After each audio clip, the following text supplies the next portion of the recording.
The successful crossover, sports star to movie star. It's done so rarely that to even make the case of it happening, we have to include weightlifting and professional wrestling as sports to even begin the list. Notably, The Rock and Arnold stand out, but the failures are far more prevalent, like Brian Bosworth, Hulk Hogan, Howie Long, and Dennis Rodman. All of these gentlemen have larger-than-life personas, which is perhaps why everyone felt that maybe a 7-foot giant could leap off the courts and onto the big screen. Shaq hadn't signed with the Los Angeles Lakers as of June 1996, but the writing was on the wall.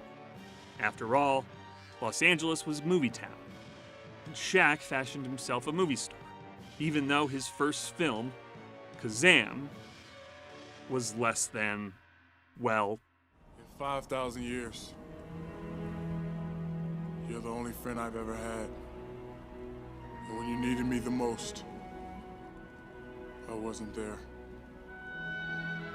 And if I had to spend another 5,000 years in a lamp, a compass, or even that stupid boombox,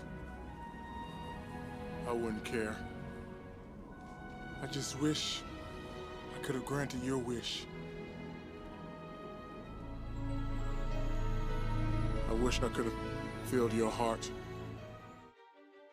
One of the biggest omens of the Diesel being LA bound was the fact that his new movie, Steel, a black DC Comics superhero film, started filming in Los Angeles on August 7th for Warner Brothers. By July, Shaq would begin his career with the LA Lakers. A year later, Steel would hit theaters. Only one of these was a success. This is the true story of the making of Steel, Shaq's second major motion picture, with director Kenneth Johnson.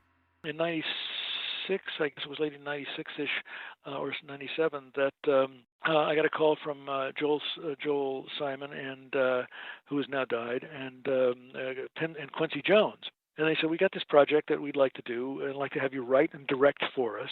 Are you available? Can you do it right away? And I said, well, what is it? And they said, well, it's this, it's an offshoot of the DC canon from Superman. It's called Steel. It's about this black guy and that creates some weapons, and then they get unfortunately taken by street gangs and used on the street, and he creates a suit of armor to try to go by. And I said, well, it sounds cool. I love the idea of a black hero. At the time, there had not been one in the superhero-ish sort of universe. And I said, it sounds like a great idea. Who's going to star? And they said, well, we got Shaquille O'Neal attached to play the lead. And I said, okay, that sounds pretty good. Who's going to star? They said, well, Shaq. And I said, no, Shaq is not going to star. He's a basketball player. The two movies he's made didn't make any money. What are you talking about? I said, why don't we at least try to get a star in the bad guy role?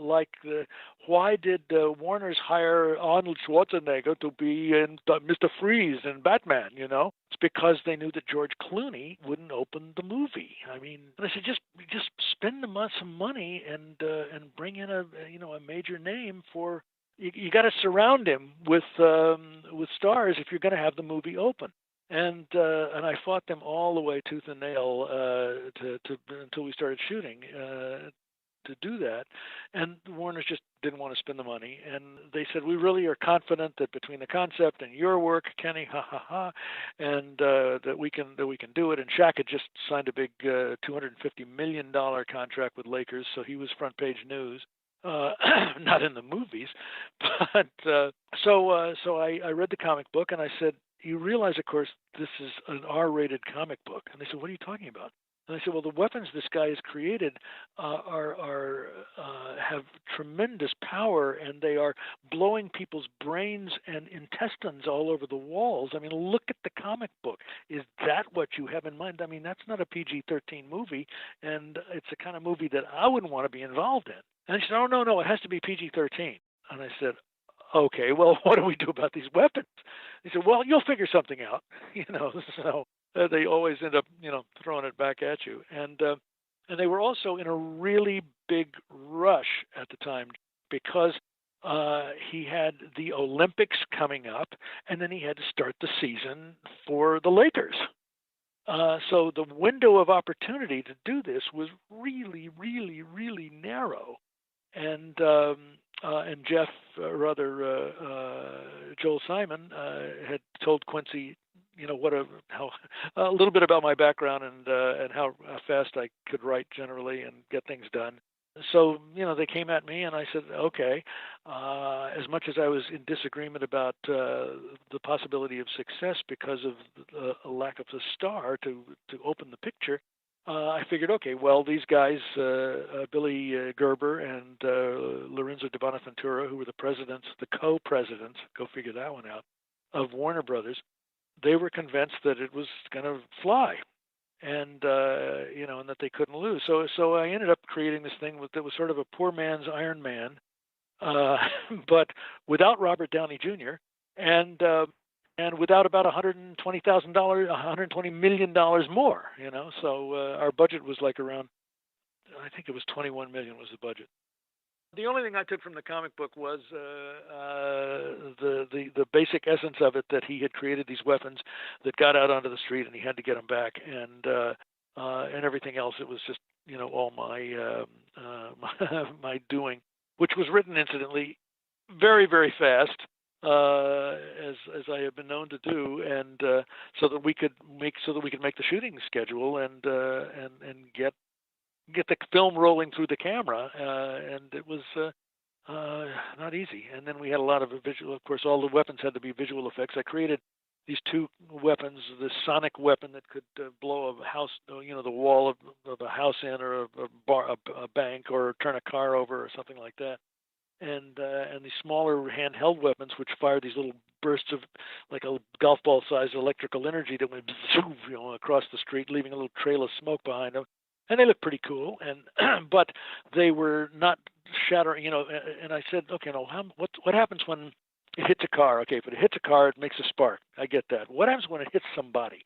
Because I didn't want to get into blood and all of that. And if you want a bullet hit on somebody, you put a little squib underneath their shirt, which is an explosive charge, and it blows out, and it looks like they've been shot. If you want it to be bloody, then you put a blood bag over the squib to so it goes and splurts out all the blood, or brains or intestines or wherever you happen to be shooting.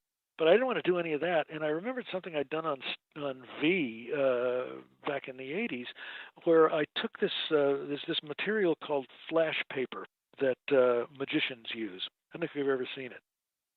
Okay, if you light it, you get a little index card-sized piece of this paper, and you put a match to it, and you get this wonderful flame that just goes away. There's no ash or anything from it. And I said, okay, let's put a squib on somebody, and let's put a little ball of flash paper over it, so that when the squib goes off, it ignites this flash paper. So there's this flash of flame, which looks pretty scary, particularly when you add a clunk or something to it with the sound effect. But you didn't have brains and blood all over the walls, so it was visual and cool and looked lethal, or at least dangerous. But I didn't have to deal with the kind of R-rated violence that I wanted to avoid. We had a wonderful time making the picture. Shaq could not have been a nicer guy or more prepared. He knew everybody's lines, not just his. And the problem was getting him to deliver them in a way that was interesting. Which took. Well, we just worked together. He was, and also during the time we were prepping, he was in Atlanta. Was Atlanta where the Olympics were that year? And so I didn't even have access to him. So I hired one of my classmates out of the drama department at Carnegie Tech, who's now Carnegie Mellon University, the legendary drama department there. That's where I grew up in for 4 years. I hired a guy who was a director himself, and also a terrific acting coach named Ben Martin. And we flew Ben to the East Coast, and between games, Ben was working with Shaq to help him get into the role and to learn how to act, essentially, and what to look for and all that. And And and Shaq was really committed. He was really trying. It's funny sometimes a couple of times I remember we'd be on the set and we'd start to do a scene and he'd pick up a prop or something and be using it and I'd say, oh, that's good, pick up the prop like that, and Shaq would say, yeah, Ben told me to do that. And so that's the kind of guy Shaq was. He was just totally self-effacing and totally eager to give anybody else the credit that deserved the credit. And so Ben Martin's work with Shaq really helped immensely to prepare him for it. And then I did some rehearsing with him and with Annabeth Gish, and so that they could really begin to develop the camaraderie. I did as much rehearsal as I could with the limited time that I had with him before we started shooting. And then every day we'd walk in and I'd meet him on the set early, and we'd start going through the scene. I'd play the other characters, and he'd play Shaq and remind me of my lines when I didn't have them right. He was really dedicated and really determined to do the best job he could. Although he'd joke about it too. I'd say, "Hey Shaq, okay, now I want you to stick your head around the corner, then do your line." And he'd go, "Oh man, the shit I'd do for $250,000 a day." Because he wasn't getting paid nearly by Warner's as he was getting paid by the NBA. Who incidentally was terrified that he was going to try to do some of his own stunts and get injured, So, and trying to find a stunt double for Shaq was not the easiest trick, it was challenging, but we did end up getting a guy who was a stunt double for him, who did almost all of the stuff that was dangerous at all. His name was Marquez, and he was terrific. So I wrote this movie about a black guy wearing a black suit who's and 35 of our 50 shooting days were at night. So it was like, oh my God. So it was a lighting challenge. And also it's funny because Shaq's skin is like this velvet black. It's just beautiful, but it's like flat black, So we had to put a lot of extra light on him to really, get a good image.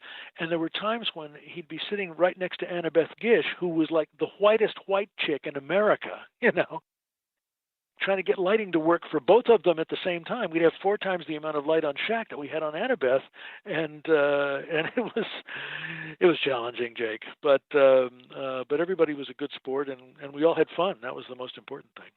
But then, and then they sent Shaq out to do the PA tours, and the TV interviews and stuff like that. And nobody went with him to coach him about how to get through it and what to say and the message that he needed to get across, And Shaq would go on these shows, and all he was interested in saying was, "I did my own stunts," And it's like, no, man, you got to talk about what a great a family movie it is, and a role model for kids and all that sort of stuff. No, nobody was there to direct him, to coach him, to write the lines for him, and to help him through those interview things so that he was on point and delivering the message about what the movie was all about and the target audience that it was aimed for. When Warner's had their first preview over in Pasadena, and they brought in an audience of mostly teens and late teens, early 20s, right? And the numbers were not very good. And they said, "Oh, well, we've got to fix this. This is not going to be good. It's not strong enough." And I said, "Guys, let's get the same theater next week, and let's bring in the family audience, okay? Moms and pops and their kids who are like 12-ish and under, okay? See how that works for you." And they did that, and the numbers were through the roof. So I said, right, that's the market that you're aiming for, you boneheads, I still remember when I ran my first cut for Billy and Lorenzo, and the lights came up, and they turned around and said, "Wait a minute, how much did this movie cost?" And I said, "Well, the budget was $21 million, but I brought it in for about $20 million." And I said, "Well, why does it look like a $70 million picture?" And I said, "Well, isn't that what I'm supposed to do?" And they said, and also, my God, Shaq's an actor. And I said, "Not really." I said, Let me tell you how movies are made. It's like one line at a time. Let's get this line right. Okay, Shaq, now let's do the next line. And, the magic of editing, we made him look pretty good. But she would be the first one to admit, I'm not an actor, man. I'm a basketball player. But, so that's sort of the broad strokes of it. And to pay it off, while we're filming, all the time I'm filming, I'm thinking, no, it's going to be a good looking picture, and that for the money that I've gotten, I've created a movie that's looks a lot like it cost a lot more than it did. And we had a big 100-piece orchestra doing the symphonic score that Quincy sort of oversaw, but he saddled me with a guy that had never written a film score before, a young guy who was very talented, but he had to sort of do a lot of guiding to get it right. We tested it, the movie, and I think they tested it in 60 cities around the country before it premiered, and it tested through the roof. It was like in the 80-90% brackets, which is, the sweet spot. I mean, that's where you want to be. And I'm going, yeah, but they got in free, I still didn't think that anybody was going to pay to see Shaq in a movie. But they kept pushing and trying to do some press and, that sort of thing, and I did my share.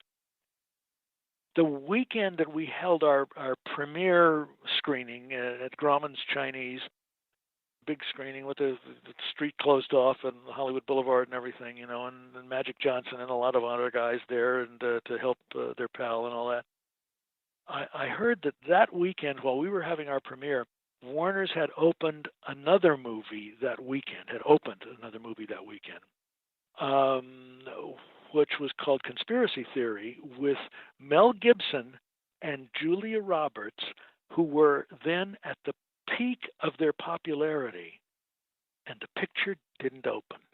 They were expecting a $35-40 million opening, and I think it was like $8 million, And I thought, oh my God, Warner's can't open a movie with Mel Gibson and Julia Roberts, and I got a basketball player, and they think it's going to open, And sure enough, the next weekend came, and I went around to some of the theaters where it was playing, and I was there alone, Jake. You could have shot a cannon off and not hit anybody. And I thought, yeah, that's exactly what I felt was going to happen, that nobody came. And it was it just dropped like a rock. It was gone, and it was so frustrating. And the marketing department at Warner Brothers, all of the higher ups were fired after that. Billy Gerber, the co-president of Warner's, who incidentally had nothing to do with the movie really until he came to the screening of the premiere, my first cut screening. I never even met him. It was all Lorenzo's movie, but somehow Lorenzo dodged the bullet. But Billy Gerber got fired too. Billy Gerber, the whole marketing department got fired. So about a couple of months after that happened, I called Billy and said, "Can I take you to lunch?" And we went to lunch, and I said, "Billy, tell me why you did what you did. Why didn't you listen to me, and why didn't you bring in a star name to help the movie?"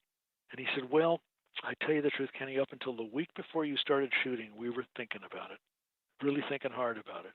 And maybe bringing in Wesley Snipes or maybe Denzel or somebody like that, to so that there's some weight, And I said, why didn't you?